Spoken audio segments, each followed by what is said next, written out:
Hello student. मैं रमाकांत स्वागत करता हूं आज के इस वीडियो में, जिसमें हम लोग क्लास 10th हिंदी का क्वेश्चन पेपर सॉल्व करेंगे।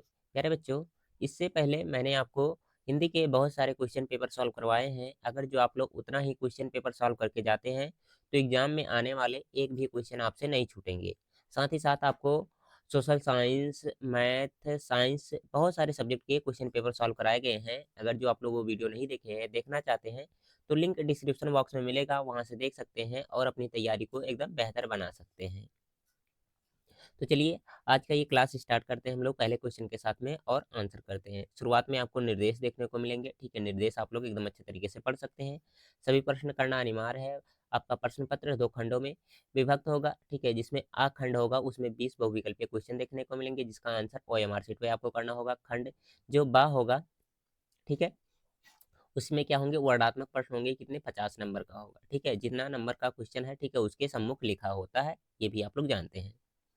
ओके, तो यहाँ से देखेंगे आप लोग, पहला क्वेश्चन यहीं से स्टार्ट हो रहा है, ठीक है। एक बार मैं जूम कर दूं, अगर जो जूम हो जाए थोड़ा सा तो अच्छा रहेगा आप लोग के लिए। क्लियर दिख रहा है? एक बार चेक करके बताएंगे आप लोग। बहुविकल्पीय प्रश्न है ये सब, शुरुआत वाले खंड। पहला क्वेश्चन इसमें क्या कह रहा है, पढ़ेंगे आप लोग और बताएंगे। आचार्य रामचंद्र शुक्ल किस युग के लेखक हैं? बताइए जल्दी से। शुक्ल युग के हैं, द्विवेदी युग के हैं, शुक्लोत्तर युग के, या फिर भारतेंद्र युग के? तो ये कौन से युग के हैं? शुक्ल युग के हैं। तो इस क्वेश्चन का ए ऑप्शन यहाँ पर सही आंसर हो जाएगा आप लोग का। ओके, इसके बाद में दूसरा क्वेश्चन है, गबन की विधा है, ठीक है, क्या है? नाटक है, एकांकी है, उपन्यास है, या फिर कहानी है? तो आप लोग क्या कहेंगे, ये है उपन्यास, ठीक है। क्या है? उपन्यास है। तो इसका जो दिया गया है दूसरा ऑप्शन, दूसरे क्वेश्चन का सी ऑप्शन सही आंसर हो जाएगा यहाँ पर। ओके, आगे देखेंगे अगला क्वेश्चन। क्वेश्चन नंबर 3 है, बहुत ही इंपॉर्टेंट क्वेश्चन आप लोग के लिए। कंकाल के लेखक हैं, तो आप लोग कहेंगे क्या है? मुंशी प्रेमचंद्र जी हैं, जयशंकर प्रसाद जी हैं, निराला जी हैं, या फिर रामचंद्र शुक्ल हैं, ठीक है। तो कंकाल हो गया, इरावती हो गया, इन सब के लेखक कौन है? जो है जयशंकर प्रसाद है, ठीक है। इसका बी ऑप्शन यहाँ पर सही आंसर हो जाएगा इस क्वेश्चन का। क्लियर है यहाँ तक? तो अगले क्वेश्चन की तरफ बढ़े हम लोग। 4 नंबर क्वेश्चन है, कलम का सिपाही कृति है, किसकी है? धर्मवीर भारती की है, अज्ञे की है, ठीक है, जनेंद्र की है, या फिर अमृत राय की है? तो आप लोग क्या कहेंगे, किसकी है? ये है अमृत राय, ठीक है। डी ऑप्शन इस क्वेश्चन का सही आंसर यहाँ पर हो जाएगा। ओके, आगे बढ़ेंगे 5 नंबर क्वेश्चन की तरफ हम लोग। इसका आंसर करेंगे आप लोग। इसमें क्या कह रहा, शुक्ल युग की सीमा अवधि है, शुक्ल युग कहाँ से कहाँ तक था, ये आपसे बताना है। 1900 से 1918, 1919 से लेकर के 1938 तक, 1936 से ईस्वी से 1943 ईस्वी तक, ठीक है, 1850 से लेकर के 1900 तक। तो कहाँ तक है? ये है 1919 से लेकर के 1938 तक, ठीक है। इस क्वेश्चन का जो दिया गया है यहाँ पर, बी ऑप्शन सही आंसर हो जाएगा। फिर नेक्स्ट क्वेश्चन देखेंगे हम लोग। 6 नंबर प्रश्न है, साकेत रचना है, किसकी रचना है? महादेवी वर्मा की है, सुमित्रा नंदन पंत, जयशंकर प्रसाद, मैथिली शरण गुप्त? तो ये होगा किसका? मैथिली शरण गुप्त का। तो यहाँ पर डी ऑप्शन सही आंसर हो जाएगा। आगे 7 नंबर प्रश्न है, महादेवी वर्मा कवयित्री हैं, कौन से युग की कवयित्री हैं? ये आपको ये बताना है। प्रगतिवादी, ठीक है, द्विवेदी युग, उसके बाद में दिया गया है छायावाद युग, या फिर प्रयोगवाद युग? तो ये कौन से हो जाएंगे? छायावाद, ठीक है। सी ऑप्शन इस क्वेश्चन का सही आंसर हो जाएगा आप लोग का। आगे है 8 नंबर क्वेश्चन। इसमें क्या कर रहा है, गंगा लहरी रचना है, किसकी है? पद्माकर की है, बिहारी की है, भूषण की, या फिर मतिराम की? तो किसकी हो जाएगी आप लोग जल्दी से बताएंगे। पद्माकर का ये है, तो यहाँ पर ए ऑप्शन आप लोग का सही आंसर हो जाएगा। आगे 9th नंबर क्वेश्चन, इसमें क्या कह रहा, आधुनिक काल की सीमा है, मतलब सीमा अवधि कहाँ से कहाँ तक है ये आपको बतानी है। पहला ऑप्शन देखेंगे 1919 से लेकर के 1938 ईस्वी तक, ठीक है।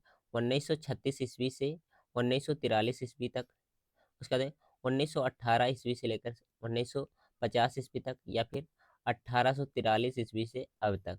तो क्या होगा, ये 1843 ईस्वी से अब तक इस क्वेश्चन का जो दिया गया है डी ऑप्शन सही आंसर हो जाएगा। आगे है 10 नंबर क्वेश्चन। इसमें क्या कह रहा, महादेवी वर्मा की रचना नहीं है। इसमें से 4 ऑप्शन दिए गए हैं, 4 में से 3 तो महादेवी वर्मा की है, एक नहीं है, वही आपको ढूंढना है, ठीक है। पहले लिखा गया है निहार, संध्या गीत, युगंत, उसके बाद दिया गया है दीपशिखा। तो क्या हो जाएगा, यहाँ पर दीपशिखा भी है महादेवी वर्मा का, ठीक है। उसके बाद में संध्या गीत भी है, निहार भी है, ठीक है। नहीं कौन सा हो जाएगा यहाँ पर, सी वाला ऑप्शन जो लिखा गया युगांत, ठीक है, यही सही आंसर हो जाएगा। आप लोग कमेंट बॉक्स में बताएंगे युगांत जो है ये किसकी रचना है, ठीक है। सभी बच्चे बताइएगा और अपना नाम भी लिखिएगा कि आपका नाम क्या है और सही सही आंसर आ रहा है कि नहीं, मैं ये भी देखता हूँ। 11 नंबर प्रश्न देखेंगे। हास रस का अस्थाई भाव है, क्या है, रति है, हास है, उसके बाद निवेद दिया गया है, उसके बाद लिखा गया है विस्मय। तो क्या होगा, तो आप लोग क्या कहेंगे, ये होगा हास, ठीक है। बी ऑप्शन यहाँ पर सही आंसर आप लोग का हो जाएगा। क्लियर है यहाँ तक, कोई दिक्कत नहीं होनी चाहिए। आगे देखेंगे अगला क्वेश्चन। क्वेश्चन नंबर 12 है। इसमें एक पंक्ति लिखी गई है, ठीक है। इसको पहचान करके बताना कौन सा अलंकार है। लिखा गया है पीपर पात सरस मंडोला, ठीक है। इसमें कौन सा अलंकार है, रूपक है, उपमा है, उत्प्रेक्षा है, या फिर अनुप्रास है, ठीक है। पीपर पात सरस मंडोला, ठीक है, तो इसमें हो जाएगा उपमा अलंकार। बी ऑप्शन यहाँ पर सही आंसर आपका हो जाएगा। फिर आगे देखेंगे अगला क्वेश्चन हम लोग। 13 नंबर प्रश्न है। इसमें क्या कह रहा है, सोरठा छंद में चरण होते हैं, कितने होते हैं, 4 होते हैं, 2 होते हैं, 3 होते हैं, या फिर 1 होते हैं। तो आप लोग कहेंगे कि सोरठा में कितने, 4 चरण होते हैं, ठीक है। ए ऑप्शन यहाँ पर सही आंसर इसका होगा। फिर आगे 14 नंबर क्वेश्चन है। उपदेश शब्द में प्रयुक्त उपसर्ग है, उपसर्ग क्या होता है, शुरुआत में लगता है, ठीक है। तो उपदेश में कौन सा है ये आपको बताना है। उ होगा, आ होगा, उप होगा, या फिर अन होगा। तो इसमें कौन सा उपसर्ग होगा, उप होगा, उपधन देश, ठीक है। इस तरह से हो जाएगा उप प्लस देश, ठीक है, उपदेश हो जाएगा। सी ऑप्शन यहाँ पर सही आंसर हो जाएगा, इसका कोई दिक्कत नहीं होना चाहिए आपको। आगे है 15 नंबर क्वेश्चन। इसमें क्या करा, प्रत्यय के भेद हैं, कितने हैं, 4 हैं, 5 हैं, 3 हैं, या फिर 2 हैं। तो प्रत्यय के कितने भेद होते हैं, 2 होते हैं, ठीक है। तो यहाँ पर डी ऑप्शन आपका सही आंसर हो जाएगा। फिर आगे अगला क्वेश्चन लिखा है एक शब्द हानि लाभ में समास है, कौन सा है, द्वंद्व समास है, क्रमधारय समास है, द्विगु समास है, या फिर बहुब्रीहि समास है। तो इसमें क्या हो जाएगा, द्वंद्व, जिसमें दोनों पद प्रधान होते हैं उसे क्या कहते हैं हम लोग, द्वंद्व समास कहते हैं, ठीक है। कौन सा सही होगा, ए ऑप्शन यहाँ पर सही आंसर हो जाएगा। 17 नंबर प्रश्न है आपका। मछली का पर्यायवाची है, कौन सा है, द्विज है, मीन है, या फिर रसना है, या फिर मुंड है। क्या होगा, तो मीन यहाँ पर जो दिया गया है बी ऑप्शन सही आंसर होगा आपका। यथाप में लिखा गया है संधि है, कौन सी संधि है आपको ये बतानी है, ठीक है। अयादि संध, दीर्घ संध, यड़ संध, या फिर वृद्ध संध। तो यहाँ पर होगा यड़ संध, सी ऑप्शन फिर सही आंसर इसका हो जाएगा आप लोग का, ठीक है। कौन सा, सी ऑप्शन। आगे बढ़ जाए अगले क्वेश्चन की तरफ हम लोग। आगे 19 नंबर क्वेश्चन है। इसमें लिखा गया है मधु शब्द का द्वितीय विभक्त बहुवचन रूप है, मतलब मध्य जो लिखा गया है इसका द्वितीय विभक्त बताना है और बहुवचन, ठीक है। तो क्या होगा आप लोग बताएंगे, मधुन हो गया, या फिर मधुना होगा, या फिर मधुनी होगा, या फिर मधुनी, क्या होगा। तो यहाँ पर जो दिया गया मधुन, ठीक है, डी ऑप्शन सही आंसर यहाँ पर हो जाएगा। आगे है आपका 20 नंबर प्रश्न। इसमें क्या कह रहा है, पठतम धातु का वचन पुरुष है, इसका वचन और आपको पुरुष बताना है, ठीक है। तो सबसे पहले वो वचन चेक करेंगे कौन सा ये वचन है, ठीक है। तो ये होगा द्वितीय वचन। द्वितीय वचन देखेंगे कहाँ पर दिया गया है, इसमें दिख रहा है और इसमें, ठीक है। ये दोनों तो सही नहीं होने वाले हैं फिर। अब पुरुष भी आपको बताना है, ठीक है। तो ये है प्रथम पुरुष, ठीक है। प्रथम पुरुष इसमें दिया गया है, ये तो पहले से गलत था। इसमें मध्यम पुरुष दिया गया है, तो इसका कौन सा सही होगा, जो दिया गया है बी ऑप्शन यहाँ पर सही आंसर हो जाएगा।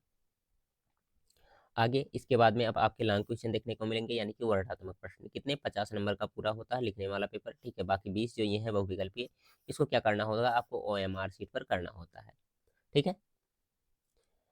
इसको मैं थोड़ा सा छोटा कर दे रहा हूँ। देखेंगे पहला क्वेश्चन कह रहा है निम्नलिखित गद्यांश पर आधारित दिए गए प्रश्नों के उत्तर दीजिए, ठीक है। इसमें दो गद्यांश देखने को आपको मिलते हैं, ठीक है। और दोनों में से क्या करना होगा, एक गद्यांश को आपको सॉल्व करके उसका आंसर करना होता है, ठीक है। कितने नंबर का होता है, 6 नंबर का होता है। इसमें कितने, तीन तीन क्वेश्चन दिए होते हैं गद्यांश में। जैसे देखेंगे ये पहला गद्यांश दिया गया, आज हमारी निर्मल शुद्धता शीलता और स्वास्थ्य अमृत की तलाश में है, ठीक है। ये आपको पूरा पढ़ना है एकदम अच्छे तरीके से। उसके बाद नीचे 3 क्वेश्चन यहाँ पर दिए गए हैं। उपयुक्त गद्यांश का संदर्भ लिखिए, ठीक है। गद्यांश के रेखांकित अंश का भाव स्पष्ट कीजिए, मतलब इसकी क्या करना, व्याख्या करना, जो ये लाइन अंडरलाइन की गई है। उसके बाद में तीसरे वाले क्वेश्चन में क्या करा, लेखक के अनुसार हमारा अस्तित्व किस कारण से आज भी कायम है। तो ये आप लोग पैसेज पढ़ेंगे तो आपको पता चलेगा कि किस कारण कायम है। उसके बाद में अथवा में दिया गया क्वेश्चन ये, चाहे ऊपर वाला कर लो चाहे इसको कर लो, ठीक है। इसमें क्या है, एक पैसेज फिर से दिया गया है, या कोई बात नहीं है कि एक ही स्वभाव और रुचि के लोग में मित्रता हो सकती है। ये मित्रता वाला चैप्टर हो जाएगा, ठीक है। मित्रता देखते ही आपको पता चल गया होगा, ठीक है। अब इसको क्या करना है, आपको रीड आउट करना है। रीड करने के बाद में क्या करना है, आपको यहाँ पर 3 क्वेश्चन देखने को मिलेंगे, तीनों का आंसर करना होगा। उपयुक्त गद्यांश का संदर्भ लिखिए, ठीक है। रेखांकित अंश का व्याख्या कीजिए। और तीसरे वाले क्वेश्चन में क्या कह रहा है, व्यक्ति एक दूसरे की ओर क्या देखकर आकर्षित होते हैं, ठीक है। इसको भी आपको बताना। तो 3 क्वेश्चन का आंसर करना है, 6 नंबर का ये प्रश्न होता है, ठीक है। इसके बाद में आएगा दूसरा क्वेश्चन जिसमें पद्यांश दिए होंगे, उनका सॉल्यूशन करना होगा आपका।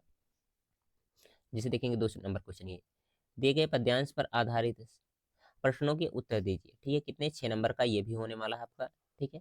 और कितने, इसमें 2 पद्यांश देखने को मिलेंगे, एक ही को आपको सॉल्व करना होगा, ठीक है। इसमें कह रहा निर्गुण कौन से देश के वासी, ठीक है। मधुर कहे समुझे सो दे, ठीक है। ये आपको पैसेज दिया गया है, मतलब पद्यांश दिया गया है, इसको आपको पढ़ना है। इसके बाद में नीचे क्वेश्चन दिए गए हैं। एक क्वेश्चन ये है, पहला कह रहा है उपयुक्त पद्यांश का संदर्भ लिखिए। और दूसरे वाले में क्या कह रहा है, रेखांकित अंश की व्याख्या कीजिए, ठीक है। और तीसरे वाले में क्या कह रहा है, मधुकर शब्द का क्या अर्थ है, ये आपको बताना है। अथवा में क्वेश्चन जो दिया गया है यहाँ पर देखेंगे, ठीक है। अथवा वाला भी आपको क्या करना है, कर सकते हैं, चाहे वो ऊपर वाला कर लो चाहे नीचे, दोनों में से कोई एक ही करना होता है। इसमें भी 3 ही क्वेश्चन आपको देखने को मिलेंगे, ठीक है। अब तीनों में से किसी एक का सॉल्यूशन आपको करना होगा, ठीक है। तो आप लोग पढ़ लीजिएगा एकदम अच्छे तरीके से और आंसर कर सकते हैं। क्वेश्चन में देखेंगे क्या है, उपयुक्त पद्यांश का संदर्भ लिखिए, ठीक है। व्याख्या कीजिए। और एक क्वेश्चन दिया होता है, ठीक है, उपयुक्त पद्यांश में किसकी महिमा का वर्णन किया गया है, ये आपसे पूछना चाह रहा है, ठीक है। तो आप लोग पढ़ेंगे तो पता चलेगा किसके बारे में कहा जा रहा है, क्या है क्या नहीं, ठीक है। इसके बाद में आएगा आपका 3 नंबर क्वेश्चन। 3 नंबर क्वेश्चन में क्या करा है, दिए गए संस्कृत गद्यांश में से किसी एक का संदर्भ सहित हिंदी में अनुवाद कीजिए। कितने नंबर का क्वेश्चन है, ये 5 नंबर का क्वेश्चन। 2 नंबर संदर्भ के लिए होता है और 3 नंबर क्या होता है, आपके हिंदी के अनुवाद के लिए। टोटल कितने, 5 नंबर का क्वेश्चन ये संस्कृत गद्यांश होता है, ठीक है। इसमें एक क्वेश्चन यहाँ देखेंगे दिया गया है, पहला वाला ये है, अथवा में नीचे दिया गया होगा, ठीक है। इसका क्या करना होगा, संदर्भ लिखना होगा और हिंदी में अनुवाद करना होगा, ठीक है। हिंदी में अनुवाद, ठीक है, आप लोग अपनी भाषा में कर सकते हैं, कोई दिक्कत नहीं है, ठीक है। और जितना दिया रहता है पूरा करना होता है, ऐसा नहीं कि अंडरलाइन, इसमें अंडरलाइन वाला सिस्टम नहीं रहता। केवल आपके जो ऊपर दिए होते हैं, ठीक है, गद्यांश और पद्यांश हिंदी वाले उसमें होते हैं, संस्कृत में पूरा का पूरा करना होता है। इसके बाद में आएगा 4 नंबर क्वेश्चन आपका। इसमें क्या कह रहा है, दिए गए संस्कृत पद्यांश में से किसी एक का संदर्भ सहित हिंदी में अनुवाद कीजिए। कितने, 5 नंबर का ये भी क्वेश्चन होने वाला है, ठीक है। जिसे एक तो ये दिया गया है, दूसरा ये दिया गया है, ठीक है। अब इन दोनों को आपको पढ़ना है, उसके बाद में इनका अपनी भाषा में इनका अनुवाद करके लिखना है और साथ ही साथ संदर्भ लिखना है। संदर्भ लिखेंगे तभी 2 नंबर मिलेगा, अनुवाद करेंगे तो 3 नंबर मिलेगा, ठीक है। ऐसा नहीं कि आप पूरा अनुवाद कर दिए संदर्भ नहीं लिखेंगे तो 5 नंबर मिलेगा, बिल्कुल भी नहीं मिलेगा। 4 नंबर मिल जाएगा, बिल्कुल भी नहीं मिलेगा। संदर्भ के लिए 2 ही नंबर मिलने वाले हैं, अनुवाद कितना भी अच्छा लिखेंगे तो 3 नंबर से ज़्यादा नहीं दिया जाएगा, ठीक है। तो यहाँ पर डिवाइड करके नंबर रखे गए हैं, तो आप लोग पूरा पूरा काम करिएगा, आधा अधूरा मत लिखिएगा।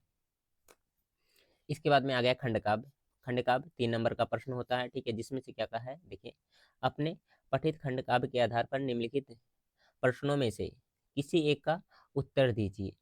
अब इसमें से तो बहुत सारे क्वेश्चन दिए गए हैं, ठीक है, लेकिन से जो आपको पढ़ाया गया है, ठीक है, उसके अकॉर्डिंग आपको आंसर करना है। जैसे मुक्तिदोत दिया गया है, ठीक है, उसके बाद में ज्योति जवाहर दिया गया है, उसके बाद में मेवाड़ मुकुट दिया गया है, ठीक है, अग्रपूजा है, जय सुभाष, मातृभूमि, कर्ण, ठीक है, करमवीर भरत, ठीक है। तो जो भी आपका सिलेबस होगा उसके अकॉर्डिंग आंसर करना होता है। 3 नंबर का क्वेश्चन होता है। इसके बाद में 6 नंबर क्वेश्चन है। इसमें क्या करा है, दिए गए लेखकों में से किसी एक लेखक का जीवन परिचय लिखते हुए उनकी एक प्रमुख रचना का उल्लेख कीजिए। ठीक है, कितने, 5 नंबर का क्वेश्चन ये है। जीवन परिचय लिखेंगे तो आपको 3 नंबर मिलेगा, ठीक है, और उनकी एक रचना अगर जो बताएंगे आप लोग तो उसके लिए कितना उल्लेख करना है, जो 2 नंबर का होगा। ठीक है, यहाँ पर 3-3 लोग दिए गए, तीनों में से किसी एक का ही लिखना होता, तीनों का नहीं लिखना होता। जैसे पहला दिया गया है आचार्य रामचंद्र शुक्ल, दूसरा वाला दिया गया है जयशंकर प्रसाद, और तीसरा वाला दिया गया है डॉक्टर राजेंद्र प्रसाद। ठीक है, इसी प्रकार कवि को भी देखने को मिलेगा आपका खा वाले क्वेश्चन में। दिए गए कवियों में से किसी एक कवि का जीवन परिचय देते हुए उनकी एक प्रमुख रचना का उल्लेख कीजिए। ठीक है, तुलसीदास है, सुभद्रा कुमारी चौहान है और बिहारी है। ठीक है, तीनों में से किसी एक का ही करना है। आगे 7 नंबर क्वेश्चन है, अपने पाठ्य पुस्तक में से कंठस्थ कोई एक श्लोक लिखिए जो इस प्रश्न पत्र में ना आया हो। कितने, 2 नंबर का क्वेश्चन है। ठीक है, श्लोक आपको कम से कम 2 तो याद होने चाहिए, ताकि अगर जो कोई एक अगर जो ऊपर आ जाए, ठीक है, तो उसको छोड़ कर लिखना है। ठीक है, ऐसा नहीं कि जो आया है वही लिखेंगे, एक छोड़ करके आपको लिखना होता है। आगे है 8 नंबर क्वेश्चन। इसमें क्या कर रहा है, निम्नलिखित में से किन्हीं 2 प्रश्नों के उत्तर संस्कृत में दीजिए। ठीक है, क्वेश्चन क्या है देखेंगे यहाँ पर, 1, 2, 3, 4 क्वेश्चन दिए गए, चारों में से 2 ही आपको सॉल्व करना है। ठीक है, तो दोनों में से चारों में से कोई 2 कर लेंगे, कोई दिक्कत नहीं है आपको। इसके बाद में 9th नंबर क्वेश्चन, ठीक है, इसमें क्या होगा, निम्नलिखित में से किसी एक विषय पर निबंध लिखिए। ठीक है, क्या करना है आपको, किसी एक विषय पर निबंध लिखना है। जैसे दिया गया है आतंकवाद, कारण एवं निवारण, वृक्षारोपण, मेरे प्रिय कवि और नारी सशक्तिकरण। ठीक है, 4 में से किसी एक का आंसर करना है। ठीक है, तो ये था आपका क्वेश्चन पेपर। ठीक है, जिसका आंसर आप लोग को एकदम भली बात एकदम अच्छे तरीके से तैयार होने चाहिए, क्योंकि जितना ही सिंपल पेपर आप लोग क्वेश्चन सॉल्व किए रहेंगे उतना ही आपके फायदेमंद रहेगा। ठीक है, इसमें से कितने क्वेश्चन आपको आते हैं, कितने क्वेश्चन नहीं आते हैं, कमेंट बॉक्स में बताना चाहते हैं बता सकते हैं। बाकी क्लास कैसी लगी आप लोग को ये जरूर से जरूर बताइए। ठीक है, अच्छी लगी है तो लाइक करिए, शेयर करिए। बाकी मिलते हैं हम लोग अगले क्लास में। ओके, बाय बाय प्यारे बच्चों।